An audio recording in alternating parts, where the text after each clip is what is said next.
పారదర్శకంగా జరిగిన ఉపాధ్యాయ పోస్టుల భర్తీపై జగన్ అసత్య ప్రచారాలు చేస్తున్నారని మంత్రి సత్యకుమార్ మండిపడ్డారు.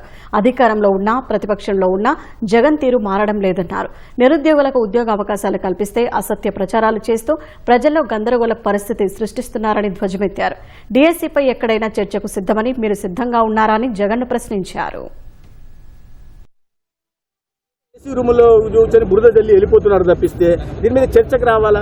దాంతో 16,000 ఉద్యోగాలు నేను రద్దు చేస్తాను అంటారు. అంటే వాళ్ళ భవిష్యత్తు కష్టపడి మెరిట్తో లేదా రిజర్వేషన్ల కారణంగా ఈ దివ్యాంగులు వారు కష్టపడి వాళ్ళ రిజర్వేషన్ కారణంగా కష్టపడి తీసుకొచ్చిన దాన్ని మెరిట్తో వచ్చిన దాన్ని ఇవాళ ఊరికే అధికార పార్టీ మీద విమర్శలు చేయాలి, అవినీతి బురద జల్లాలనే ఉద్దేశంతో చేస్తున్న కారణంగా కొన్ని వేల జీవితాలు ఇవాళ గాలిలో దీపంలాగా మారుతున్నది చూస్తాం. గతంలో జగన్మోహన్ రెడ్డి గారు అదే చేశారు, ఇప్పుడు అదే చేయాలనుకుంటున్నారు. కానీ ఇది మంచిది కాదు. ఏదన్నా ఆరోపణ ఉన్నప్పుడు దాని మీద సరైన ఆధారాలు చూపండి. ఆ రకంగా అసత్య ఆరోపణలు చేస్తున్నారంటే కేవలం విమర్శలు చేయడం కోసం మాత్రమే చేస్తున్నారు.